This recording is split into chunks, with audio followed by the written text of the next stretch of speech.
Hi, I'm Wayne Allyn-Root for Personal Liberty. Many Americans suspect Obama was foreign-born. They have every right to ask the questions about the most powerful and mysterious man in the world, but I believe they have the story wrong. They're on the wrong path to unsealing the mystery of Obama's background. But the Obama defenders are equally wrong. They rudely label Obama's critics as birthers. Interestingly, the person most responsible for spreading this birth rumor is President Obama himself. So in reality, Obama is the world's biggest birther. I'm President Obama's classmate at Columbia University, and boy, do I have a story to tell you. I believe Obama is a fraud, but it has nothing to do with his birth. Obama's critics have it all backwards. They're looking in the wrong place. He isn't a foreigner portraying himself as an American. He's an American who fraudulently portrayed himself as a foreigner. So because of his own fraudulent actions, Obama's actually the one to blame for starting all of this birther talk. Months ago, MSNBC television host Rachel Maddow spent 15 minutes on her national TV show calling me a birther. I scratched my head because I'm not, never have been, not for 1 minute. A birther believes Obama's a foreigner, not legally qualified to be president. I've never believed that. I've always believed that Obama is 100% red, white, and blue American. There, I've said it loudly. I'm a leading critic of the president, maybe the leading critic, but I've always believed him to be American-born. He's as American as P.T. Barnum, and he lies and exaggerates like P.T. Barnum too. While Obama is no foreigner, he is a fraud. Let me tell you the real Obama story. In hundreds of media interviews, I've stated that even though Obama was my college classmate at Columbia, class of '83, and we shared the same majors, political science and pre-law, I never saw him, never met him, or heard of him. I've said it here many times at Personal Liberty. But the media has this story wrong too. I've never said that my conclusion is Obama did not go to Columbia. On the contrary, I believe Obama graduated Columbia and we are in fact college classmates. Where was he hiding for those Columbia years? Well, my educated guess is he was smoking pot and attending communist meetings, plotting the downfall of America and capitalism. Don't laugh, it worked. Well, that was just an educated guess. Obama's own autobiography backs me up. He personally admitted in his own book, often attending Socialist Party meetings at Cooper Union in downtown Manhattan. With Obama, even your wildest guesses are often proven true. But forget why he wasn't seen at Columbia. The real mystery is how he ever got into Columbia. Stay with me, because this ties into the whole foreign-born birther story. I believe that I've pieced together what happened at Columbia, and here it is. I believe that Obama, an American citizen born in Honolulu, Hawaii, committed fraud by portraying himself as a foreigner in order to gain almost impossible admittance to prestigious Columbia University, and probably Occidental and Harvard Law School as well.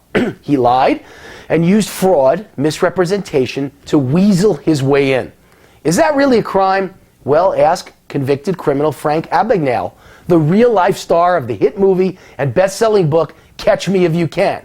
Portraying someone you're not is called fraud and punishable by years in prison. Frank did that and spent years in prison. It doesn't take a psychology degree to figure out Obama's fragile mindset as a young man. He spent his youth living a fantasy, wanting desperately to be a foreign-born and exotic young man instead of just a normal American kid from a struggling single-parent household. As a black teen with no dad, Obama undoubtedly faced racism and tough times.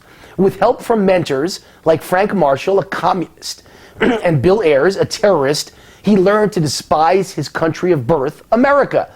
As a dreamer and loner, he started to believe his own story of exotic birth, then used that fantasy, otherwise known as fraud, to gain admittance to Columbia. In too deep at that point, he had no way out. Ironically, that makes Obama himself the birther. He's the one who created the foreign-born storyline. By calling himself a foreigner, he became the birther. The fact that the leftist media, Rachel Maddow, Jon Stewart, Mother Jones, and others, are so frightened of me confirms that I'm close to the truth. It explains why Obama sent the IRS to viciously attack me not once, but twice. I won 100% victories in both audits. I've gotten too close to both the Obama Columbia scandal and the Obama IRS scandal. And the closer to the target, the greater the flack. So let me explain why Obama needed to concoct a fraudulent story to get into Columbia.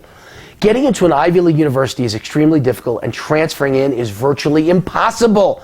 Every year, 30,000 or more kids try to get into a college like Columbia, and only a small fraction are accepted. There were about 700 in our class of 83.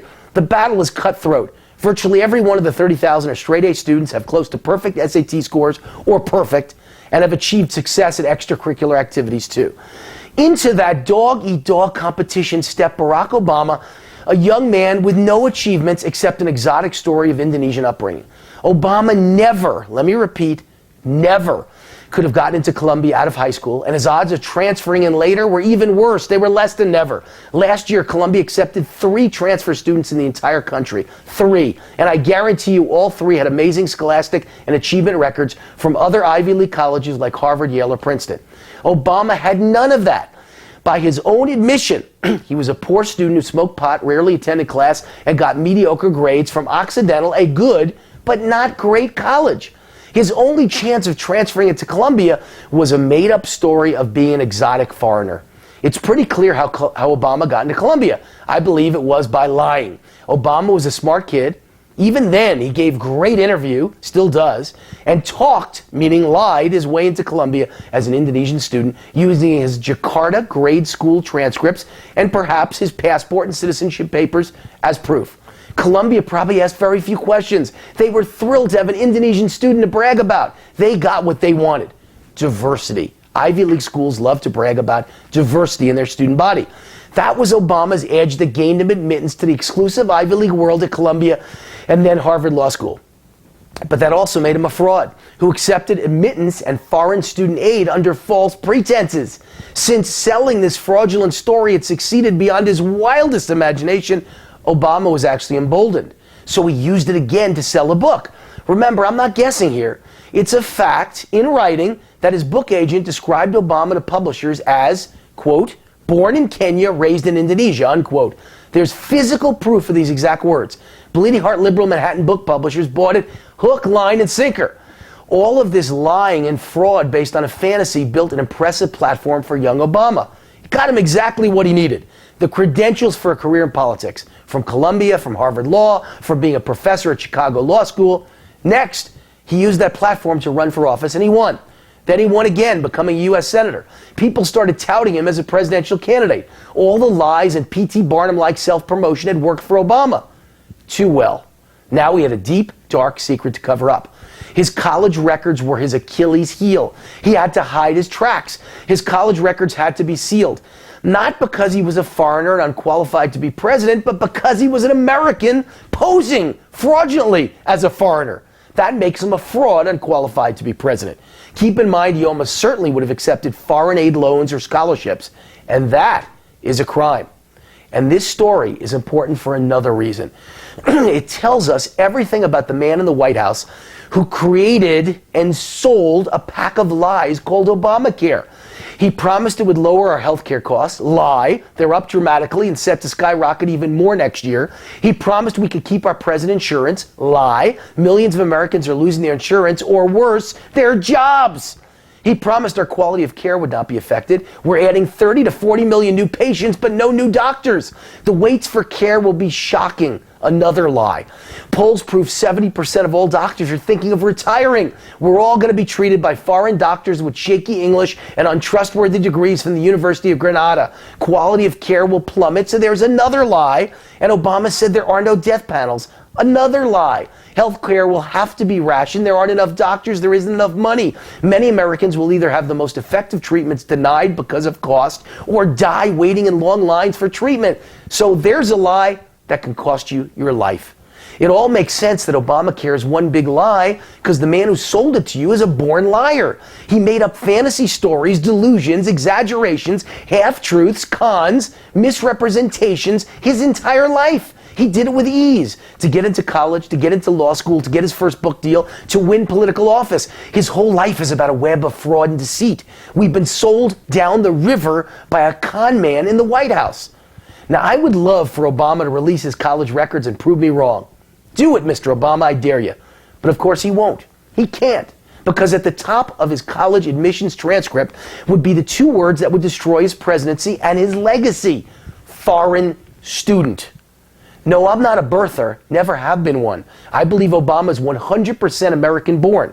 While never questioning his birth, I've been in the media nonstop for 5 years questioning his allegiance to America, American patriotism, American exceptionalism, and Judeo-Christian values. And I've exposed his plan, created by a husband-wife professor team, Cloward and Piven at Columbia University, to destroy capitalism by overwhelming the system with spending, debt, and entitlements.